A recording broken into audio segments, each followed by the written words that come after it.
Hello. Hey, how are you, bro Hardy? Oh, I'm gonna have to change that. It's all good. How are you? I'm good. How about you? I'm good. Let me turn on my camera. I just realized I just got my food, so Oh, you say might. hello. Hello, John. Hello, how are we today? So far, so good. All right. And where are you located? I'm in Longmont, just outside of Boulder. Okay. Was that just in the news for bad reasons? I'm trying to remember. Boulder Long. was, unfortunately, we had that terrorist attack on Pearl Street. But yeah, uh, crazy times we're living in right now. Yes, indeed. And how big is your group overall? We have about 80 athletes overall. Between so we have four coaches, and we have a racing squad, which can be some of our athletes, some alums, some friends and family kind of thing who have other coaches. But so overall, the team has about 80 athletes. Riley, who just joined the call, wave Riley, is one of our coaches. And then we have Kim, who is in Riley's on the East Coast. Hence, we have the 5:30, 6:30, 8:30 call because Sure. Riley's probably already almost ready for bed. And then we have another coach in North Carolina, Ariel. And then we have Kim Mraz, who is in Southern California. No, you cannot have a treat. Okay, you can have a treat. Sorry, my dog is staring at me because there's I- food in here. I've been there. If I were at home, my dog would be right next to me. Yeah, yeah, yeah. And we the calls can have anywhere from sometimes 10, sometimes 20 people, and then we record them and we throw them on a YouTube that is just for the team members too. When we have people, I know that we have some death riders who are on their way home right now who message me that they're not going to make it, and people sort of filter in. So it usually takes a few minutes, but how are you? How's Blue 70? Yeah, we're good. Tariffs hit at a rough time. I mean, it's been a pretty crazy year, and at one point the tariffs on wetsuits were at 156%. So a $100,000 PO all of a sudden costs $256,000, and that no small business has that kind of cash. Yeah. So yeah, it's been honestly a bit of a rough year, but there's still a lot of good energy out there. Races seem to be filling up, and as we're able to get stock, we're able to sell it, so that's good. And honestly, my favorite part of this is talking to people like on this call and just talking to fans of the brand and fans of the sport. Cool. Awesome. Well, we're happy you're here. You and I met in St. George on the coffee boat. I remember it. Yeah. Yes, and so it's been a while. And we worked with Lance for a long time. So a really big fan there. And we have several Blue 70 team members on our team too. So there's a lot of Blue 70 fans on our squad. So Great. as people filter in, we'll let you go first so you don't have to sit through the team business part and everything. And everybody, John, everybody.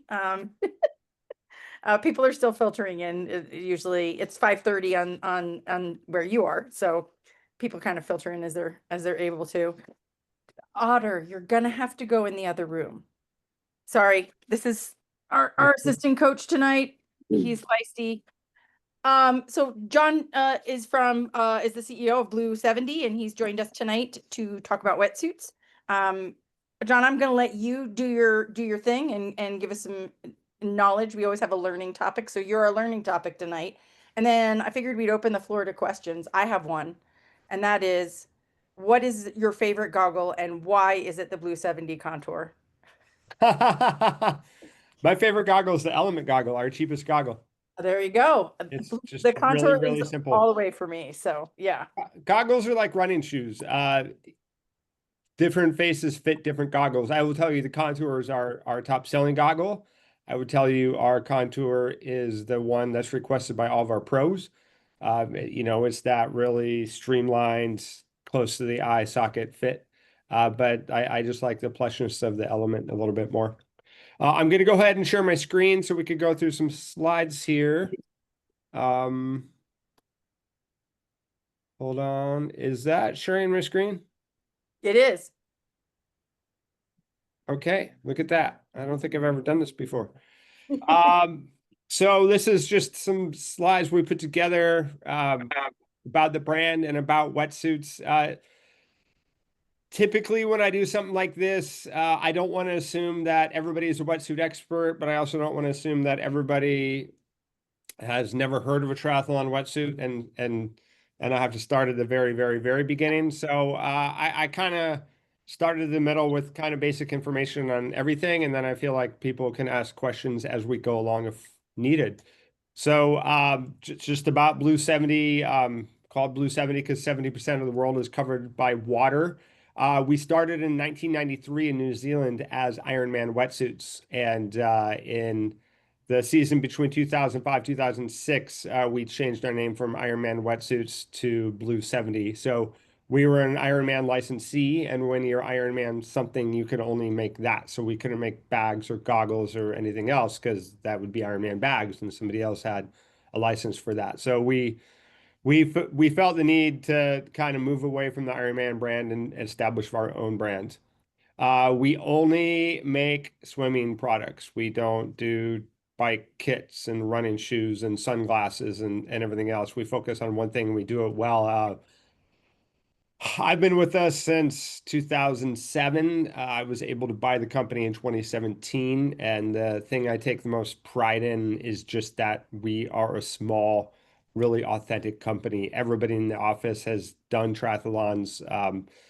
Lance, who unfortunately left recently, but is still a good friend of the brand for sure. He swims masters. I'm in the pool every Monday, Wednesday, Friday morning at my masters workout. I'm using our goggles. I'm using our prototypes, testing out swim skins, testing out different fabric on swimwear. I mean, we really truly go out and use our product. Lance used to go out to Lake Ballinger, which is 3 miles from our office, and swim between docks to kind of test the speed of different wetsuit designs. So we're really authentic in that we use our product, and we're also authentic in that customer service. We're very, very reasonable and we're very accessible. If you call the number on our website, I may pick up the phone, the company owner, right?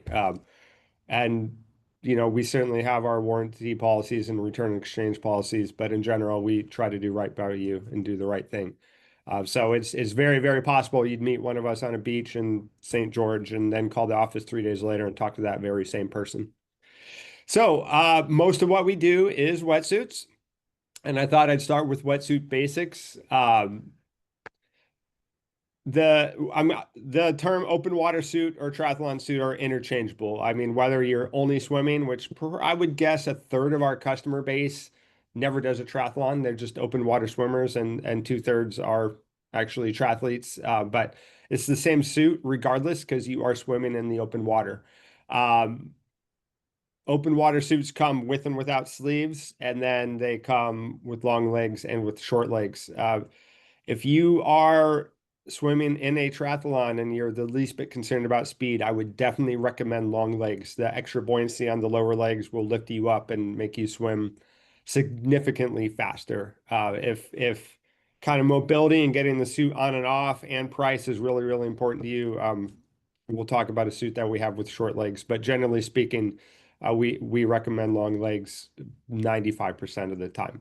Now that being said, the difference between a suit with and without sleeves is the full suit. You could obviously go into colder water because you have more insulation, and it's also faster because you get better continuation of water through the gusset here. You get better buoyancy through the shoulders. So fast suits always test, excuse me, full suits always test faster than sleeveless suits, but you do get the odd person who just has really broad shoulders or just generally feels claustrophobic in a full suit, and there's nothing wrong with going with this sleeveless suit. And I always say you're always going to swim fastest in the suit that feels most comfortable to you.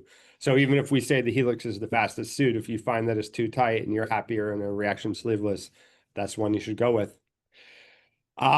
Certainly, I mean, a wetsuit was invented to keep you warm in the water, right? But this day and age, I mean, any triathlon you're in, water's probably going to be above 65 degrees, and you could probably get through it without a wetsuit, but you're going to swim significantly faster with any wetsuit on. Wetsuits will do wonders to correct any deficiencies with your body position. And the weaker swimmer you are, typically the more you advantage from a wetsuit, because typically being a weak swimmer means your legs are sinking behind you, and you get 5 millimeters in neoprene on your legs. It lifts them up. It keeps you more streamlined in the water, and you use less energy to keep yourself streamlined and more energy to propel yourself forward. Probably the most common question we get asked is, how cold of water can I go in? And that's really, really individual. It's up to individual tolerance. I mean, certainly here in Seattle, we have people swimming in 48-degree Puget Sound year round. It's wild, even without a wetsuit. But generally speaking, for a full suit, below 60 degrees is getting pretty cold. You'll still see races held at 57, 58 degrees, but that's acknowledged as pretty cold. Below 55 degrees, not many people could swim in. So, high 50s would definitely be regarded as cold, but above 60, you're going to be good in a full suit or a sleeveless suit. You probably know that if the water temperature is above 78, you cannot wear a wetsuit. Well, you can't be in the results in your triathlon if you wear a wetsuit and the water is above 78. There's another number, I think it's 82 degrees. You can't wear a wetsuit at all. So just keep that in mind. Generally, you want a wetsuit thin where it moves and thick where it doesn't move. So ITU rules stipulate that a wetsuit can't be any thicker than 5 millimeters at any point. So we'll have 4 and 5 millimeters through the body where the wetsuit doesn't move, and then 1.5 millimeters in the arms where it does move. The suits will taper off at the bottom of the leg, so the thinner neoprene now down by the ankle will open up a little bit easier, makes the suit a little bit easier to get off. Wetsuits start, man, they used to start in the low 200s, but this day and age, wetsuits start around $300 and they go up to over $1,000. We're talking for many brands. And basically, the more you spend on a suit, the more intricate the construction is, various paneling put into the suit, and then the higher quality the neoprene is, the lining is. Basically, you're buying speed and you're buying comfort the more you spend. People often will say, yeah, I've got a surf suit. I know all about wetsuits. I've been surfing for 20 years. And then they put on a triathlon wetsuit and they say, oh my God, this is too small. And no, that's the right size. They fit much, much tighter than a traditional diving suit or surf suit. And they have to, because if you're flushing water when you're swimming, it's going to be extremely uncomfortable and it's going to be extremely slow. One trick we have when somebody's in the office or at an event, somebody tries on a suit and they say, oh my God, it's too tight. We say, go ahead and lay down on your stomach, because getting horizontal in the suit alleviates the pull from the crotch to the neck and will automatically make the suit more comfortable. And then when the neoprene's wet and all the materials are wet, the suit stretches a little bit more too. So we have a 30-day policy with all of our suits. If you buy a suit, we want you to swim in it. If you put it on in your living room and you say, oh my God, this is so tight, we're like, yeah, it's supposed to be tight. Go swim in it and then report back to us. And 9 times out of 10, people say, oh, you were right. When I got in the water, it felt good. What makes open water or triathlon wetsuits specifically what they are, I guess. What's unique to them is the type of neoprene that's used, and that's referred to as smooth skin neoprene. It's that really smooth material on the outside of your wetsuits. It's a very, very flexible neoprene. It's a very, very buoyant neoprene. There's a lot of air blown into it. Unfortunately, it's a little bit fragile, and it stretches really, really well, but it's fragile when it comes to nicks and tears. So you have to use care with your fingernails. You need to use care with what you brush up against. Once I was being lazy, I had my bike in the back of my car and I threw my wetsuit back there and it landed on the chainring and I punctured the wetsuit. Things like that. You just have to use a little bit of care. Most of our wetsuits come with fabric gloves to cover your fingernails. So when you're putting it on, you're not going to puncture the suit. And we definitely recommend that you keep hold of those. So besides the smooth skin neoprene, that's the outside of the suit. The inside of the suit, which is against your skin, uses what we'd refer to as a liner. It's a fabric that's laminated to the neoprene. And as you kind of go up in price, you get nicer, more flexible liners. I always kind of put this note that all companies have access to the same materials, and what differentiates us is how we use them, the fit of the suit, the paneling of the suit. But if there's one thing people know about triathlon wetsuits, they might know Yamamoto. And Yamamoto is a Japanese company that makes smooth skin neoprene. They definitely make the best neoprene in the world.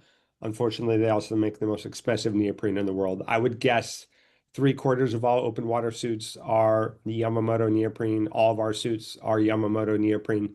But there are several other manufacturers of smooth skin neoprene out there, and you often find it in more entry-level suits. So I guess my point is, I always kind of laugh when I read, I don't know, Slow Twitch forum, and somebody says, Company X's suits always, they're tearing like crazy. Every time I put it on, I tear it. And I'm thinking, well, I know that suit. That's just Yamamoto 39. You're manhandling that suit, you know? I mean, we use the same neoprene. So it's certainly seems from it, if the seam of the suit is falling apart, that's a reflection of the company because that's a reflection of their factory or their standards. But as far as just puncturing neoprene, we're all more or less using the same neoprene. There's not a huge difference between the companies in that regard. So before we go on to the specifics of our wetsuits, any questions on what we covered? All right, well, we'll keep going then. I'm going to go bottom to top price wise, and we don't need to get into the thick of it, make it a Blue 70 commercial, but I thought it would be good to kind of go over this. I talked about the suit that ends just above the knees, the Glide.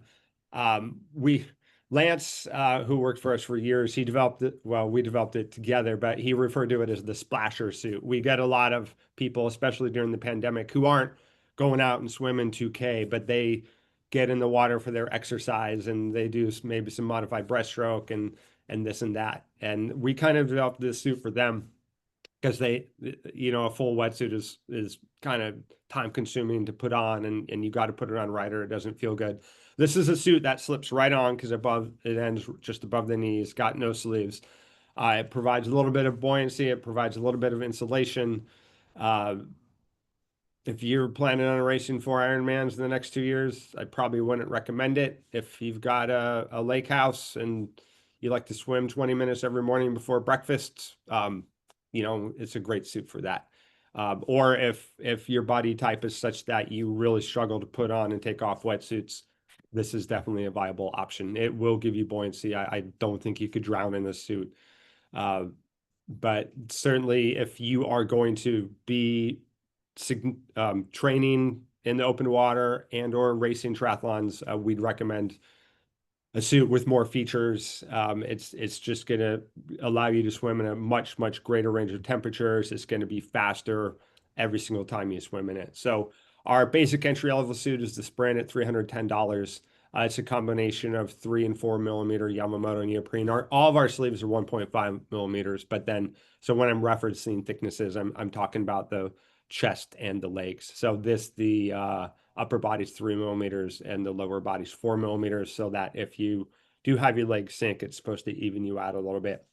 It's a good solid Yamamoto 38 wetsuit. It's got some SCS coating on it. The SCS coating is a protective layer on that side of the suit that will help protect it against fingernail nicks and tears. It's rather expensive, and the key thing with the Sprint is to keep the price low. But this is a pretty well thought out suit in that we want it to be durable and we want it to be comfortable. It's certainly the suit that's returned the most because beginners who don't know how to put on a suit or have never put on a suit before are trying it and then returning it. So we put a lot of thought into the comfort on this suit. And it's reasonably durable. If it's lacking anything, it's just lacking the things that make a wetsuit fast, is what it comes down to. So then we get into the Fusion suit. For those of you who are bike geeks and you know your group sets, I use the analogy a lot that the Fusion is the Shimano 105 suit. It's a good solid suit. It will grow with you if you're a beginner. It's a good place to start if you know that you're going to sign up for a few races and you're going to swim in the open water to train. It's the kind of suit, if you buy it, you're not going to do 2 races and then think, oh, I need a better wetsuit. It can grow with you through the sport. It's got advanced paneling over the Sprint, so with more panels. It'll contour around your body better. It will open up flexibility better. This has a more flexible neoprene, the Yamamoto 39 cell in the upper body and the 38 cell in the lower body. Overall, it's definitely worth the jump from the Sprint to the Fusion. Now, that $450 price is unfortunate, and that's actually going to come down, if I'm being honest. These suits were imported at the 156% tariff. Since then, the tariffs have come down. We have not received another shipment of this suit yet, but we will in the next month or so. And at that time, you're going to see this price go down to $400 because the government won't be taking an extra $50 out of the shipment. So this is our Shimano 105 suit. Then you go to the Reaction Full suit, which oops, sorry, we got an error, but that says Reaction Full suit. I got to fix this slide. This is our Ultegra level suit. It's definitely the best bang for the buck. If you're gonna race a lot, I don't see any reason not to buy this suit. This is very, very similar to where the Helix was just a few years ago. I feel very, very strongly that our Reaction Full suit is the suit that most people should buy. It's very, very durable. It fits very, very well. It will certainly swim nearly as fast as the Helix. This particular suit does come in a sleeveless version. Besides the Glide, it's the only other suit that we do without sleeves. We used to do a Helix sleeveless, a Reaction sleeveless, and a Sprint sleeveless, and everybody just bought the Reaction sleeveless. So to simplify the SKUs, we just went forward with the Reaction sleeveless. And then the suit also comes with a thermal lining. So Yamamoto makes a lining called zirconium, which is a synthetic wool. It's a really, really fuzzy material against your skin. And it adds roughly 18% more warmth at the end of the day. What it does is a little bit of water always comes in your suit. Well, the fibers of that synthetic wool collect the water, and then your body heat warms it, and it's a significantly warmer suit. That being said, if I'm swimming in cold water, it's always my ears and my head that bother me a lot more than my body. But nonetheless, we sell a lot of that thermal reaction to people swimming in cold water. John, we have a lot of swimmers in San Francisco who swim in the bay all the time, and the thermal reaction is quite popular. And I can tell you that Lit sent me a thermal reaction when they first were coming out, like I think the first year or the second year, and I swam in it 48 degrees, and my face was numb and my hands were frozen, and I had to get out, but my body was like sweating in the suit. That's awesome to hear. Yeah, it's It a was great suit. toasty. Now, I read a New York Times article that there's a really big separation between the wetsuit swimmers and the non-wetsuit swimmers. And so Oh, there is. Yes, I've there is. heard wetsuits go missing when people are showering and things like that. It sounds pretty wild. Well, thank you for representing us down there. If people know one suit from Blue 70, it's the Helix. It's our Dura Ace suit. It's our pro level suit. It's the one Cat Matthews is swimming in, Lionel Sanders swimming it for years and years, Jason West, all those guys and girls. Most advanced suit with the most advanced materials. It's the one Lance was always about making suits more comfortable, which is great. But this was the one I was like, no, you got to make it fast. It's got to be fast. Not to say that it's uncomfortable, but for example, he wanted to reduce the neck a little bit to try to make it more comfortable. But pros kept saying, well, now water's getting in. And no, you can't do it. You got to make that neck seal. So these people swim fast in the suit. Very, very intricate paneling down the sides to help aid in rotation, paneling the shoulders to help improve distance per stroke. A combination of Yamamoto 40, which is their most flexible neoprene, and then Aerodome, which is their most buoyant neoprene. It's got some foam pads in the back of the legs. Rules stipulate that the suit can't be thicker than 5 millimeters. Well, this is 1.5 millimeters in neoprene, and then a 2 millimeter foam panel, and that foam has more buoyancy than neoprene, and then 1.5 millimeter neoprene over the top. So it equals 5, but it's got the buoyancy of more than 6 millimeters of neoprene. So those are strategically placed in the back of the legs to aid in buoyancy. So, pull out all the stops. This is the fastest suit we could possibly make. it does have a cost, and that's durability. That Yamamoto 40 cell doesn't hold up as well as the Yamamoto 39 and the reaction. So if you call us and you say, well, I swim in the lake 3 times a week and I'm doing triathlons, the conversation is going to be the Helix is probably going to last you a year, but the reaction is going to last you 2 years. And then you can make your decision from there. You're going to be faster in the Helix, but not night and day. A couple seconds per 100 probably, and the reaction is going to last longer than the Helix. But Helix is definitely fun to swim in. I have a reaction for training and a Helix for racing. Yeah, if you're in the situation where you could do that, I do too. I do my training in the reaction sleeveless just because it's so easy to put on. I just put it on and go. But race day, I'm definitely wearing the Helix.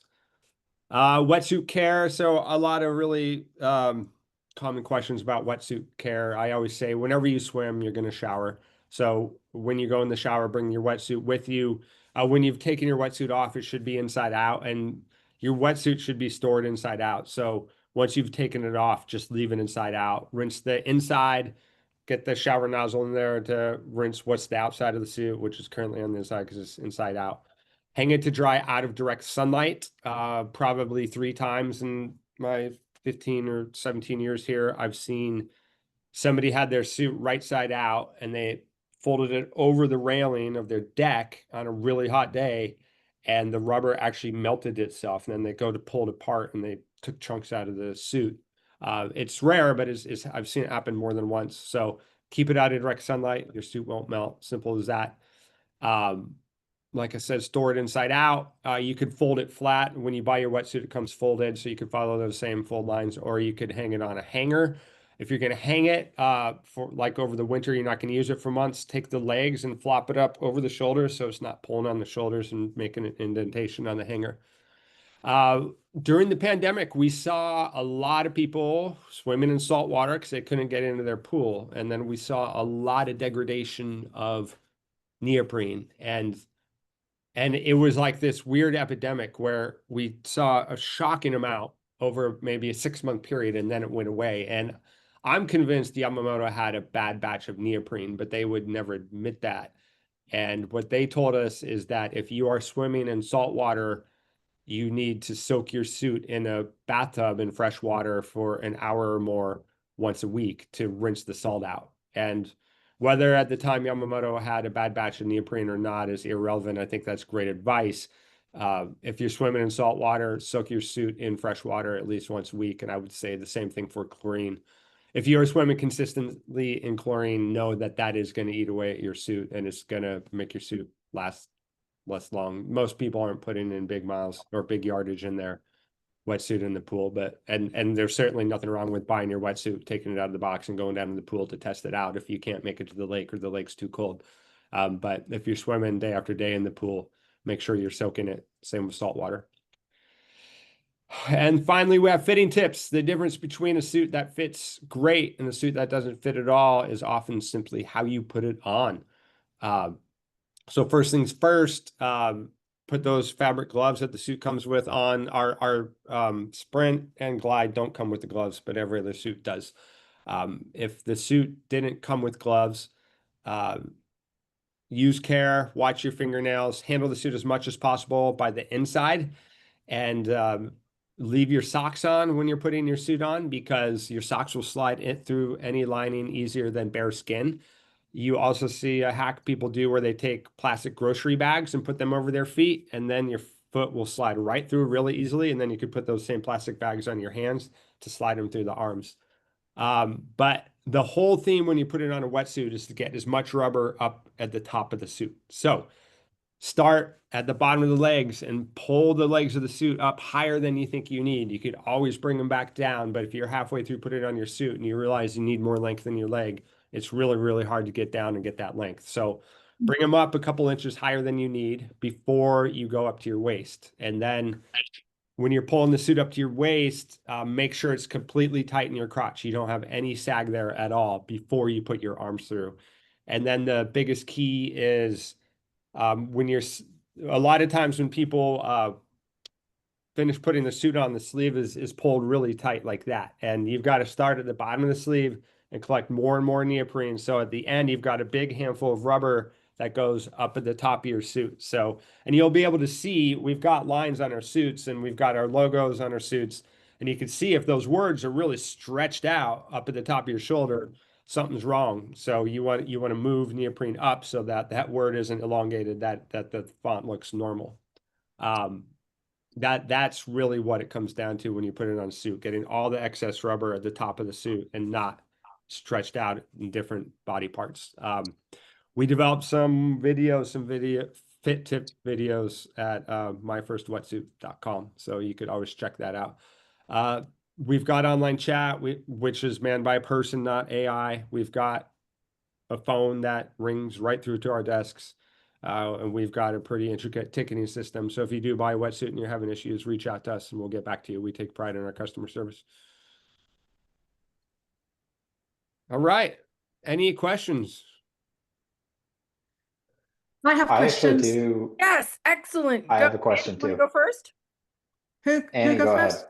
Me first? You don't want me to go Yeah. first. Let somebody else go Go ahead. first. All right, fine. John, so one, thanks for taking the time to talk to us. This is really cool. My question for you is my wetsuit has sat in the closet for 6 months while I haven't been swimming and whatnot. And is there anything I should do for getting it back going again in terms of like, should I soak it in water? Because I know the rubber becomes more pliable in water. Or should I just put that sucker on dry and then jump in the lake and go for it? Very common question. I've never once soaked my wetsuit in water before I put it on. Great. After I sit in the closet, but there's no reason not to. I mean, I would say go for it. It will, without a doubt, rehydrate the rubber a little bit.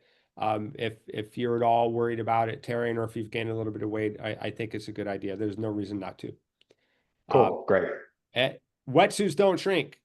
And every May we get 2 people a week calling the office saying, well, I haven't gained any weight, but my wetsuit's too small now. And we're like, Hmm. you better get on the Interesting. scale. Okay. And then they'll say, oh my God, I gained 15 pounds. Like, yeah, okay, well, Whoa. there you go.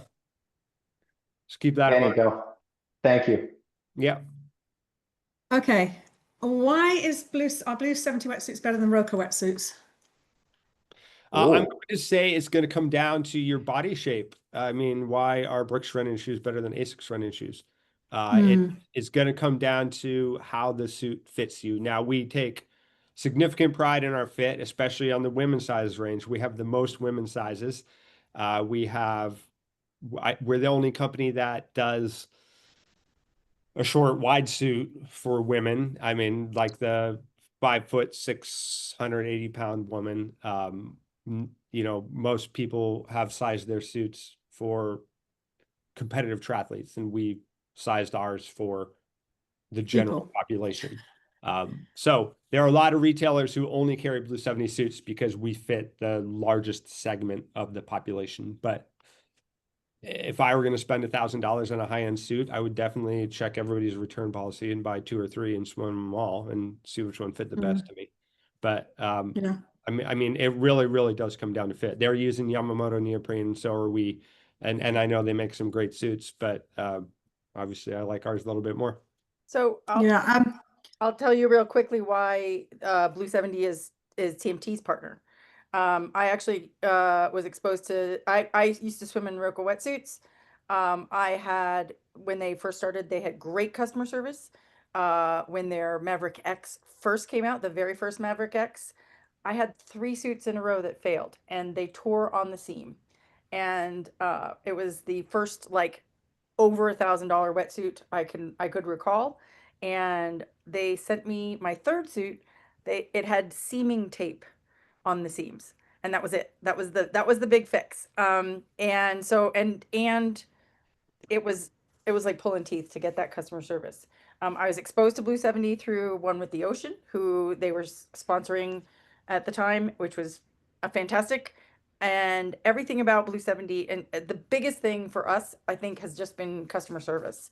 The quality of the suits, the the patience of the team, and the customer service is like has just been great, you know. And I think John has mention that they're a small company and, you know, you can call and get a person, but the responsiveness of those people, like sometimes it'll take somebody a day to go check in the warehouse if they have a certain size.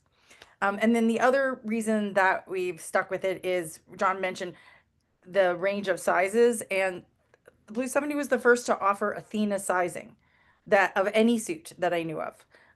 And just we want to be a team that supports all athletes. And so having a company that supports a wide range of sizes and speeds of athletes, I think is really important to us. There are, like John said, there are lots of other great wetsuit choices out there, but those things really aligned with our values, and that's why we picked them. Nobody Yeah, has so 70 suit, but yeah. So I've been using Roka for, I don't know, 15 years or something. Like 2 years ago, and I always had Yeah. these two different ones, one for racing, one for freezing cold water, because I live like just Santa Cruz, just slightly south of San Francisco. Yeah, it's freezing. And then 2 years ago, I ordered the same suit again. It was totally different sizing, exactly the same suit, exactly the same size. So I had all sorts of issues trying to sort that out with them, which I didn't really appreciate when I've been using them for that long. So that was one reason why I'm looking at changing.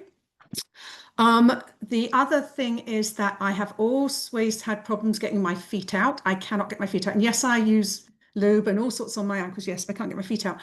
I cut the bottom of the leg at the back has got like a U shape upside down, and then I guess that's taped. I cut that at the back of all my wetsuits so I can try and get my feet out. Is there, that's one of my big peeves with the Roku suits. I don't know how Blue 70 suits work like that. And then the other thing is their thermal suits are not keeping me warm anymore. I'm freezing now. I used to be okay. And I look at Blue 70 inside the suits, and you've got that wool alternative in them. And it seems not only does that keep people that I'm swimming with warmer than it keeps me, although I get really cold because I'm skinny, but it also means they can get the wetsuits off quicker. So those are the things that I've been looking at in the Blue 70 suits when I'm looking at getting a new suit now, because I'm tired of being freezing cold in 53-degree water. So, Yeah.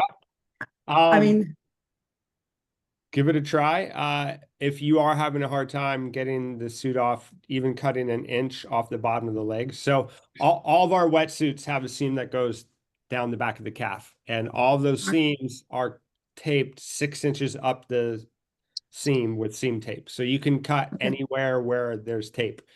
6 inches would be a massive amount. Like ITU athletes will cut maybe 3 inches off, and it makes their leg hole huge. They're sacrificing 3 inches of buoyancy. They clearly need it. But if you cut an inch off, you're going to make that hole way bigger. And I mean, an inch isn't going to be much in the way of buoyancy or insulation. yeah, it's not really make a lot of difference to me anyway.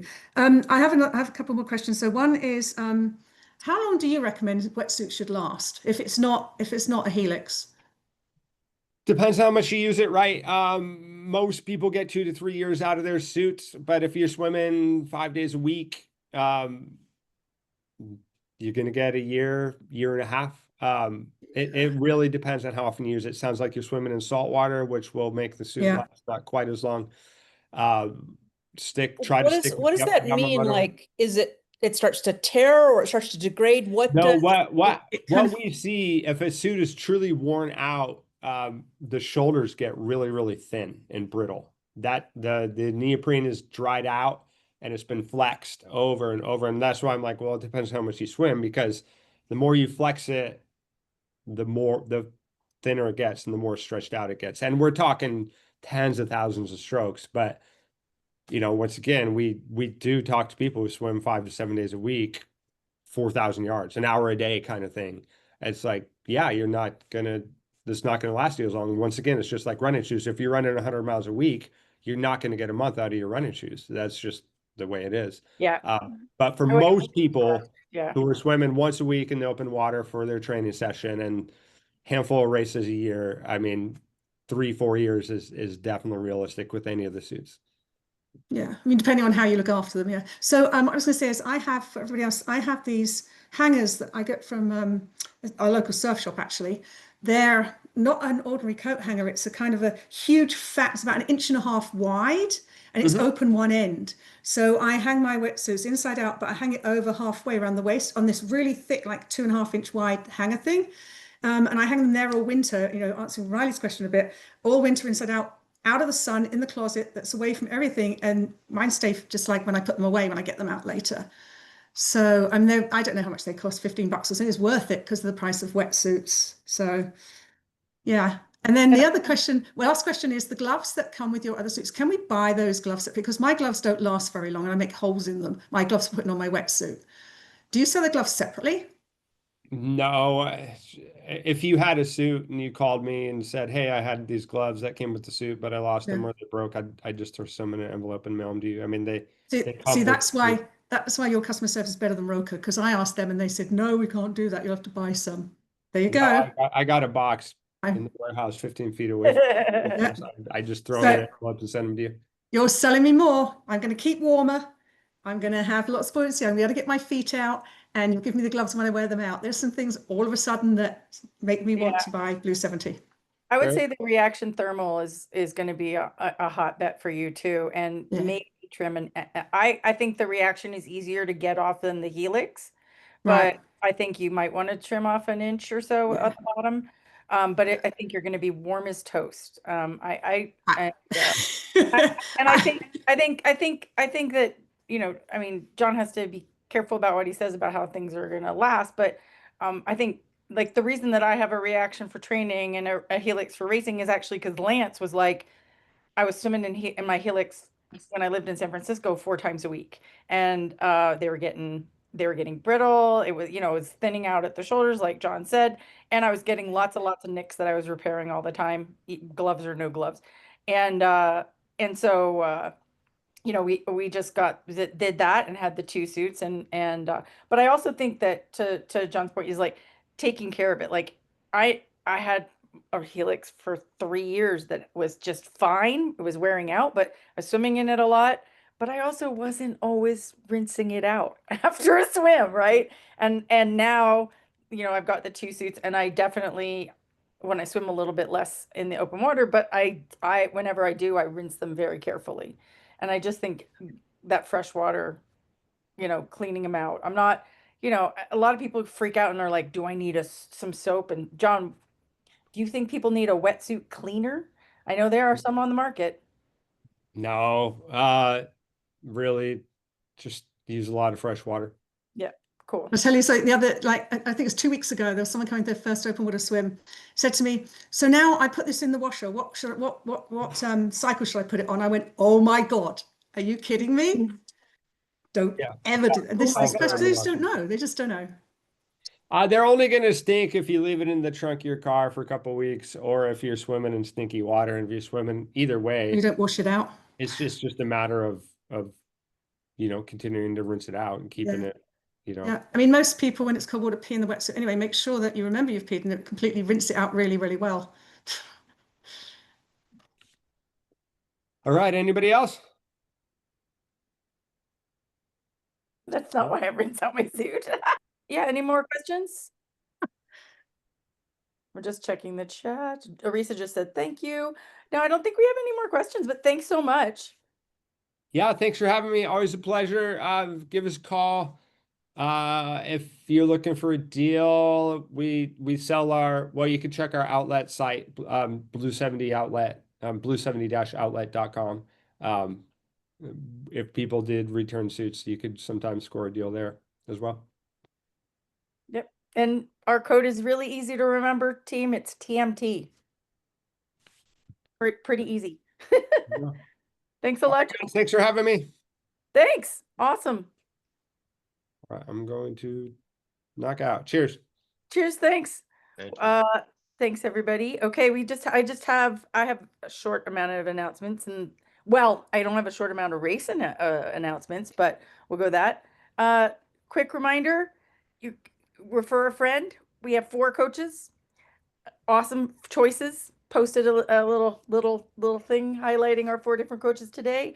But if you refer a friend or teammate and they join us, any of the coaches, if they are with us for 3 months, you get a month free with whoever your coach is. So we find that our community that's our best marketing tool, our happy athletes. So please please keep us in mind as your friends are talking about racing and coaching. Remember, how do you get in the cool team reel? You have to put your pictures in the training pics or it didn't happen. Yes, I do stalk you on Instagram and steal your photos, Riley. That's how I got Alex Hess's photo this week. But I cannot be responsible for not missing something because there are a lot of you and one of me. So please put it in the training pics or it didn't happen channel. People are doing that, but I always like to remind it because I always feel like I'm gonna miss somebody. A couple of quick short learning things. How do I know? So I'm not going to go deep into the new Ironman age group qualifications for Kona and 70.3. There is a lot of reading out there. I'm happy to share it with you. We've shared it in Discord. I'm happy to talk through it with you. But someone, actually it was Annie, today said, how are we going to know? And it wasn't actually clear as well. It was like, you basically, if you think about it, it's like golf handicapping, or it's, it's like handicapping in sports where, like you're this age, you're this gender, therefore your time is adjusted by this much. It's a lot of math, right? So how do you know? Well, it wasn't clear how Ironman was going, how if you were going to have to figure it out yourself, etc. But my friends, now that we've had 2 races in the 2026 qualifying, let me just show you. If you look in the Ironman tracker at the end of the race, not only your results will show up there, but if you see these 2 blue boxes right here at the very top, where in the information, so just above the schedule, you'll see 2 boxes. One are the age group men. It's basically the adjusted scores. And one is the age group women, adjusted scores. So you'll find out if you win your age group, you got a slot. But if your time is adjusted, if you look it up there, you'll see your adjusted time and you'll see if you qualify. So they've made it pretty easy. And so far from what I've heard, it's actually slimmed down, roll down quite a bit. So it doesn't slim down awards at all, but apparently it is not slim down as in like less people, but slim down as in like it doesn't take 6 hours to go through roll down anymore. Okay, it's not 6 hours, but it's often a couple hours. It feels like 6 hours. Am I right, Andrel? What is this Training Peaks? One coach posted this today, and that's how I found out it was live. But I got to see this when I was at Training Peaks in May. You can now select the type of run and the type of ride. So too bad Stacy is driving home from the death ride, but you can go in and when it says activity type, you can select ride, and you can actually select mountain bike, gravel, road, triathlon, and select, what type of it's not necessarily bike specific, but it's type of riding you're doing. Same thing with run. You can select road, trail, treadmill in the type of run. So indoor run, like if you're doing indoor run on your watch, you can actually make sure that Training Peaks says that it's just a little drop down. I can also do it to assign it to you that way. Your workouts, the pre-program workouts, aren't necessarily going to designate that up front because I have thousands of workouts and this is a new feature, but I will be adjusting those as I see fit. That does not mean if I assign you a run and it doesn't say trail run, you can't run it on trails. Just be sure to ask. Beth, I'm looking at you if you're still on the call. She's always so good at asking, and the answer is always like, hell yeah, hit those trails. But this is a new feature that Training Peaks is doing because very few endurance athletes do one type of riding, right? Or one type of running. And it's very good to have that information at a glance with the icons to be able to say, oh, because obviously like bike pacing, bike power is very different for mountain bike, gravel, and road bike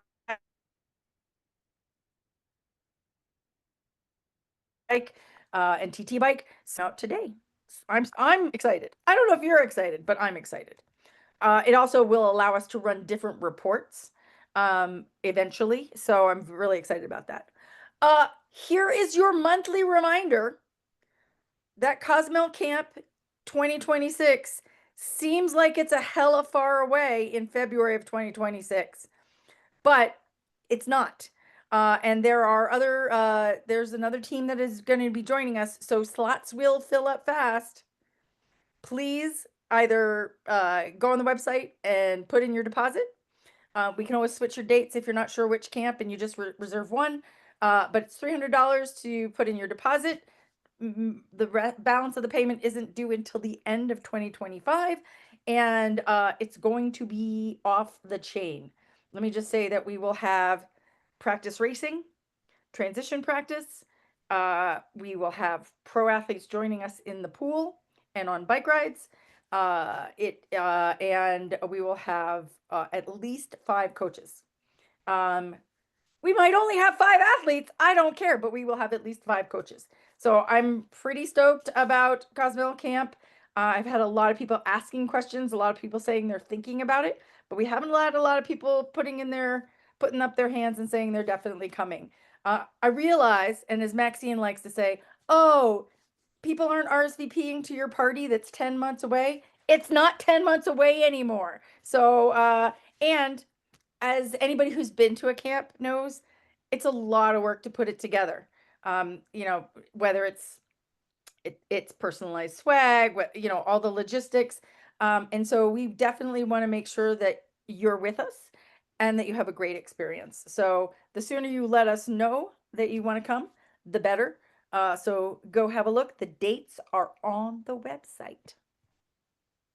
I don't have any partner announcements, but we're gonna get right into racing because oh my god, I went through the month and it was just crazy. My friend Ash, Phoebe, and I were a relay team. Our relay team name was Screw the Pizza, Give Me the Box. This is what happens when you let the lesbians name the team. But it was really hilarious when Phoebe came running through and they went, Team Screw the Pizza. And it was pretty funny. Anyway, it was a really, really hot day in Boulder. I was really glad that I got to do the swim. It was a hell of a swim. Also, when you're in Boulder and you're on a relay team, I've never had like 30 relay teams, and I've never raced all pro athletes. So pretty much there were like 5 regular people relay teams and 25 relay teams of pro athletes who either there was no pro women's race, so there were a lot of pro women on relay teams who were just in, you know, like they're just training, so they did it. Yeah, so I swim with Rachel Olsen and Laura Siddall and Marinda Carfrey ran, and it was fun times. But it was a great day. I was very glad that Phoebe had the run job, even though I was injured and wanted to run. I did not want to run when it was 96. So kids slogged it out, and it was super fun. It was a great race to spectate and super fun to be out there. And for me, it was the first time I got to put a number on since South Africa, and it seems a long way away now, even though it was only a month ago. But it really, really helped my mindset shift back into like, okay, I am still an athlete. I still get to do this. And at that point in time, I wasn't really running, and that's different now. And that's a lot of progress in a month. So it's kind of fun to look back on that. So many of you, he's not on the call because, like I said, he's driving back from the death ride, but many of you know that Stacy has had Big Bike 2025 so far. That actually shifts as of today because the death ride was his last big bike. There'll be many big bike rides, but that was his last big bike. So did a ton of gravel racing, mountain biking, mountain bike racing. You know, he did the whole Oregon series, did the Oregon Trail gravel grinder last week, 5-day stage race. But right in like 2 weeks out from gravel grinder, Stacy did the Pacific Crest Beastman. Pacific Crest is a triathlon festival, so they've got all distances up near where Stacy lives now in Oregon. A fantastic little event. It is a smaller event, but they've got, you know, something for everybody. You know, paddle boarding, swim racing, duathlon, all distance trial. Well, not 140.6, but this was the Beastman is their 70.3. It's kind of a weird one. It's a short swim, longer bike, hard run. Stacy crushed it.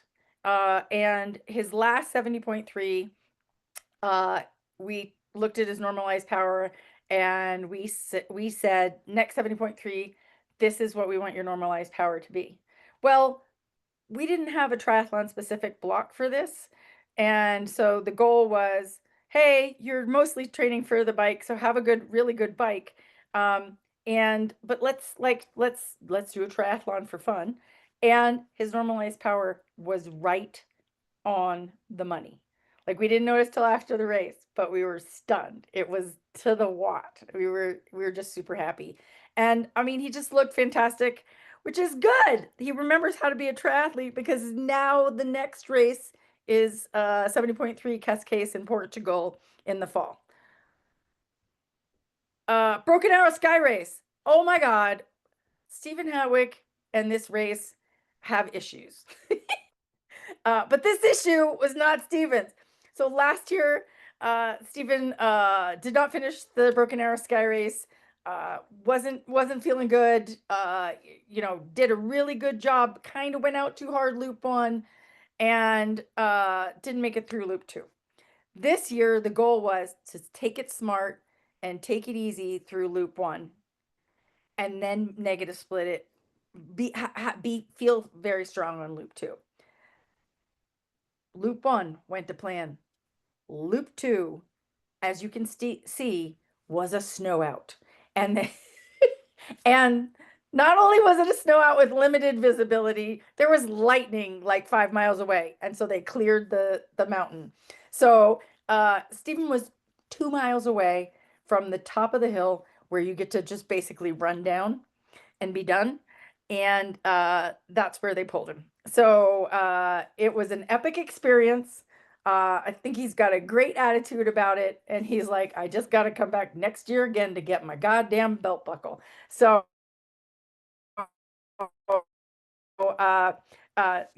when nature intervenes, you can only get so mad. So really proud of Stephen, and epic pictures and an epic tale to tell. Miss Jamie, who loves to race the Stars and Stripes half marathon a couple weeks out from, or I think it was a week or two before 4th of July, and as normal, crushed it. It was a training day, but just you wait, because there's more. Beth and Morella did the terrible 2 double century. I don't see Beth on the call anymore, but Morella is here. Morella, what possessed you two to sign up for the terrible 2 double century? Like, oh, we're gonna do this 14,000 feet of climbing in 100 miles race. We better do a harder ride 2 weeks before. I don't know. Now I'm like, which one is harder actually? Because they both had elements that were brutal. But yeah, it was just, let's get a little preview of what we will do in July. And it was a great day. Couple really steep climbs, like steeper than what we had at the death ride, but it wasn't at altitude, and there was a lot less, there was a little bit of a break between the two. So in that sense, a little easier than the death ride. But great time, had a great riding partner in Beth, who paced us really well. So yeah, it's a good day. I would Awesome. definitely do it again, and I think they're looking for participants because they're having a hard time with getting enough people to make it worthwhile. So if you're interested, hit me up, I can tell you more. And you can do it next year. They also have a 200-mile version, which we didn't dare to try. Ooh, that sounds horrible. I mean, Yes. Yeah. that sounds really good. Flyover to flyover. Summary. Went to Nebraska, got eaten by bugs. It was hot. It was awful. I can't wait to do it again. So Nebraska is flat. That's what I've always thought driving across Nebraska. But Nebraska, there is a section of western Nebraska that are all flats. Flats are not flat. Flats are hills that climb, climb, climb, climb, climb, and then go poop at the top, and then are flat across the top and on the end. That's what this race was. It was. We started a half an hour earlier. I wish we had started an hour and a half earlier. And it was 110 the last 2 hours. I was really proud of myself because I sucked at it. Let's be honest. My whole goal with gravel racing was I could do it with a flat-footed shoe when I couldn't ride my TT bike, and I wanted to try something new. And one of the things I always say about triathlon is that I got to show my kids that you can be bad at something, and if you just keep working hard, you might be a little bit better over a long time. And the great thing, that I love about gravel racing this summer is I'm not incredibly good at it, but I'm learning a lot. And I cannot tell you how much it's helping my bike handling. And I also feel so fast on my TT bike now. But I mean, it's building power, it's building strength, and it's just super fun. It's also like, once again, I feel like I'm learning a lot. And I have a lot of athletes that are racing gravel this year. And I want to make sure that I'm learning with them so that I can keep being relevant and helping them. And God damn it, I learned a lot that day. It also served me really well because when my TT bike broke 10 days ago, while I was on it, I very quickly stood up, popped my brake, popped my foot out, and did not crash, which is stunning because my ceramic speed shattered. And my back wheel just stopped. And so I think that if you have the opportunity to do some gravel, it's a great opportunity to like not just focus on the numbers, get out, see routes you've never seen before. I've never done a race where there was an 800-pound bull in the middle of the road that I had to navigate. I could have done without the horse flies though, because I came home covered in bites and was itchy for days. So there is now my pro tip is rookie Meg did not put bug spray in her bike bag. There is now bug wipes and bug spray in my gravel bike. If you're riding by a lot of cows, there's gonna be bugs. This is my learning this summer. Boulder Sunrise Try. Alex Hess, Coach Riley's athlete, took second place in his age group at Boulder Sunrise Try. There's BBSC is a smaller company out here. There's Without Limits and BBSC who run a whole bunch of races, and I'm doing their gravel triathlon this in 3 weeks. Anyway, Alex is a young athlete, goes to Colorado School of Mines, so he's a college athlete, and he's racing a bunch of races this summer, and Coach Riley coaches him, and he's just a delight. I don't think Riley's on the call anymore because it's late where he lives, but Alex is doing great. I think he has another race coming up. SF Pride Run. Melissa ran a 10K. She ran it fast. It was awesome. She also got her neighbor into it. Anything else to add, Miss Melissa? No, just really glad that that is a friend of mine of decades long standing, and he ran his first thing ever, and now I'm like, no, what he's signing up for next to try to continue to keep him running. And it was a great day. It was a great day. Awesome. Awesome. We love to see it. Sharing the love. Oregon Trail Gravel Grinder.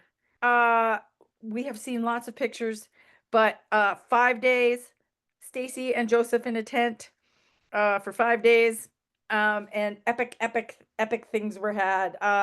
What I'm most proud about is, first of all, different riders both came into this with a very high level of bike fitness, and both of them just executed super well. Joseph had goals and was like crushing it day 1, day 2, day 3, but he was riding alone. And on day 4, he encountered some lovely young women who were struggling, and decided that he would ride with them and help them, and did that, basically helped other riders for day 4 and day 5. This is to anybody that knows Joseph, that's not necessarily surprising, but it is Not surprising at all. pivoted in the middle of his A race, right? And then Stacy also, you know, basically they both just surpassed expectations, worked really hard, got to day 3 and thought, oh my God, I'm so friggin' tired. Started out riding day 4 and we're like, oh my God, I could do this forever. And that's the kind of bike fitness we really like. We did that just tells me that we did a really good job together preparing, because of course it's still going to be hard. But when you get to day 4 and you feel stronger than you felt on day 2, that's the goal, right? And I'm just super proud of both of them. Both of them had done this event before, so they didn't know, they weren't clueless going in, but the course changes a lot, and there were some surprises out there. So super proud. Miss Jamie was the award winner of her age group at the All American on 4th of July. So big things coming for this lady as usual. And Christina McDougall swam the Tahoe Vikings home last week with Maxine as her crew. Really fantastic, steady swim. She just really crushed it. She is now the top, has done the Tahoe Triple Crown. I crewed her on her first swim. Maxine was supposed to crew her last year for her second Tahoe swim. But because of the fires, the swim got changed in terms of dates, and Maxine couldn't make it. So it was awesome that Maxine got to go back and crew her for Vikings home this year. Christina's just super because she's swimming the English Channel at the end of August. So, and now Maxine and I have experience crewing her because we're going. And Sylvia from Pacific, who anybody who knows her will find this funny, but apparently Sylvia turned to Maxine and said, "Wait, you and Meg are the crew for the English Channel? How am I not going to be on that boat? It's going to be hilarious." And it will. Believe me, we have some surprises for our swimmer in August. Don't tell her. Death Ride. I only threw one picture on here. Damn it. I have more pictures. Morella, Stacy, that when I did the deck, Morella, in my defense, you had not sent me your pictures yet. So It's okay. I look will like add, shit but at the end of it. you look pretty good first thing in the morning, Sig. And there's some good pictures of you, and such good scenery pictures too, you guys. That was great. So Stacy, Beth, and Morella all did the Death Ride. Morella, you had a great race report. Do you want to tell the squad anything about the Death Ride in case they're signing up? Oh my goodness. I think I'll say like 100%. I would recommend 80% of that ride. It is fantastic because the roads are closed. You have this, difficult climbing, but then you get to enjoy the most fabulous descents of your life. Oops, hold on, my earbud just dropped. And it is just stunning. So it's kind of like, I'm not religious, but I had spiritual moments up on that ride. It was so beautiful. I had some issues with my front derailleur, dropping, and I don't know if I was part of the issue or if it kind of got bent a little because it was happening quite a bit more than it's ever happened to me. So I've got to go get that checked out. So I was Miss Grease Hands the whole way down. And then so it was hard. And then at one point I don't know if it was altitude or just, I am a super sweaty, salty sweater, and I just did not, I guess, track my sodium closely enough. I thought I had enough, but I think the conditions were just so challenging because of the heat and humidity that my legs cramped up, like both legs at the same time, could not bend them. I had to get off the bike. But luckily one of my friends from SF Tri came up a few minutes after. I was already taking what electrolyte pills I had, but she had this massive sack of salt pills. So I just like popped a mouthful of them. And within moments I could feel my legs come back to life. But it was a really dark moment there for a minute. I was like, I can't believe I've gone almost 10,000 or done 10,000 feet of climbing, and I don't know what we were at distance wise at that point, because that didn't really matter to me. And not finished. I was so scared. I was just like, I haven't come this far to only come this far, Meg. Totally had that line in my mind. But I'm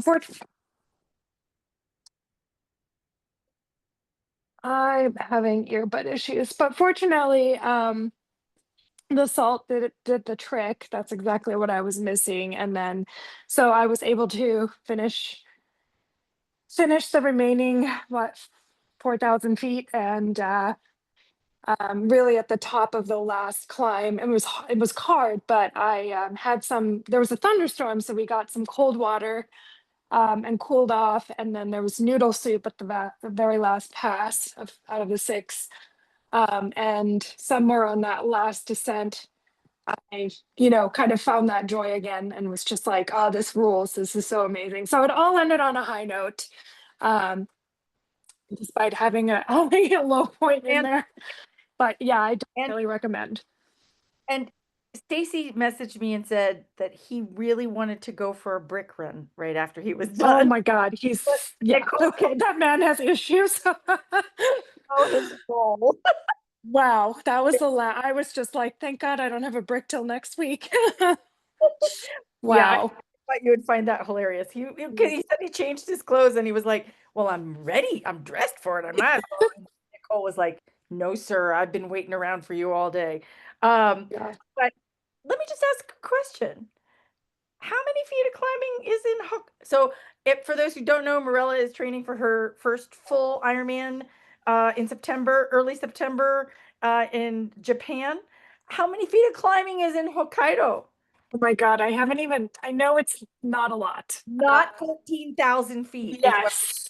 So you can Yeah.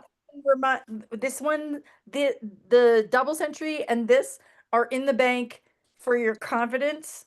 We have work to do, but your bike fitness is high and your attitude should be also high. So super proud. Yes. And and now we go into Ironman specific training. Yes, I can't wait to get on my PT bike. So if anybody wants to ride a TT bike or swim, Morella is your girl for the next 2 Please months. hit me up. Yes, I have lots of long rides from what I could tell. So come join me. Sweet. And Efren Hernandez from our Seattle outpost rode the STP, which if you're not familiar, it's a ride. It's a 2-day ride from Seattle to Portland. It was hot. It was sweaty. But Efren had 2 consistently good rides back to back. Apparently day 2 was even hotter and sweatier than day 1. And finished in solid amount of time. So super proud of Efren. Way to go. I think that's his A race this summer. Our team calendar is on the website and it's linked on the website. So you just have to click it, and therefore it is always accurate. The password is dream effing big. And you can see it at any time. So if you're thinking about racing and you're wondering who else is racing, of course you can pop it in the Discord chat, but you can also check the team calendar. If you are on the racing team and are not coached by one of our TMT coaches, your races can still be put on the race calendar, but you have to tell us. So pop into Discord and send me a DM or shoot me an email, and I will make sure to put your races into Insight Coach Pro, which will populate it on our team calendar. I apologize if you're on our team squad and your races are not on there, but I am not psychic and I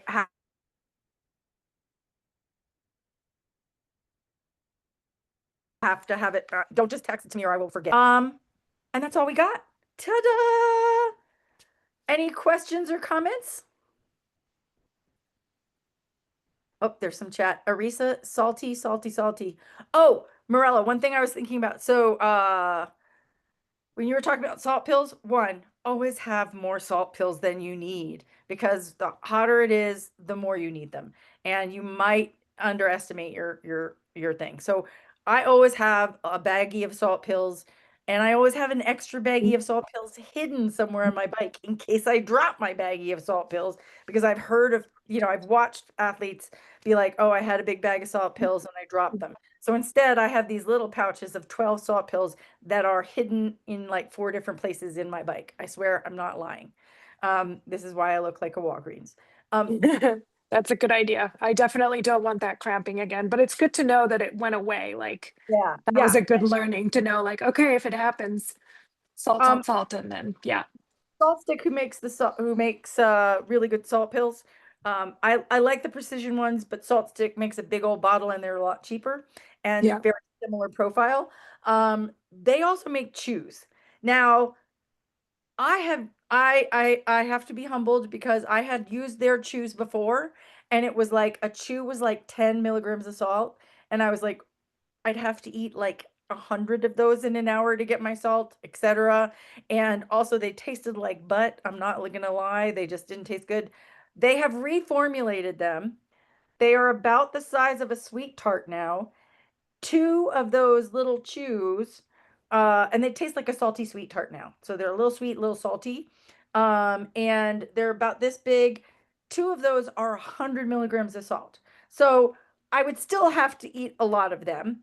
But what I've found is sometimes in between drinking, in between drinking bottles, etc., or if I'm just like I'm starting to feel a little woozy, I will pop a couple of those, and it's kind of like a quick sweet tart hit, and they do definitely help. And they have some with caffeine now. So I'm a big fan of the new Salt Stick chews.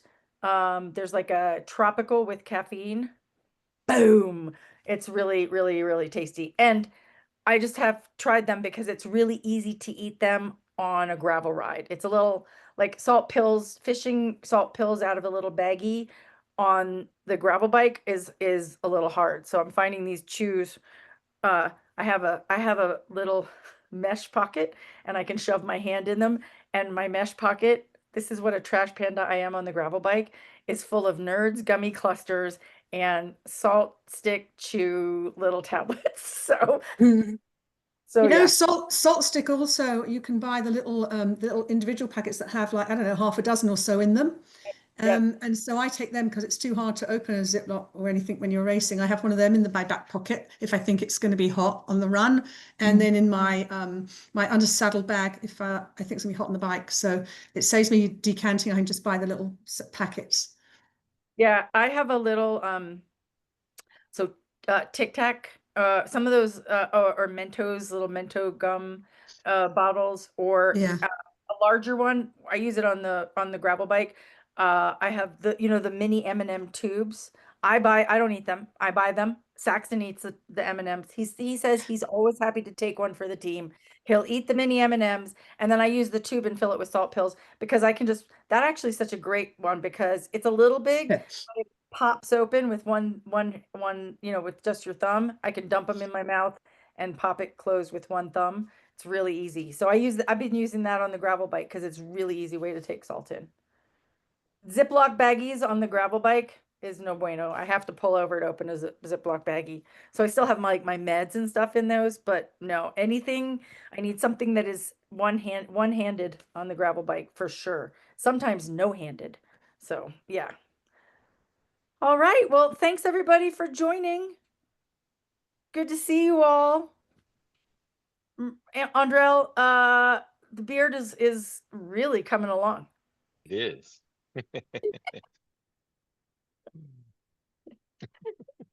I'm not shaving. I'm gonna try to hold off until Cozumel.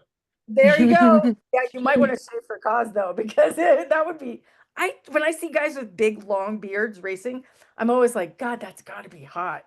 So It's not. Honestly, it's not.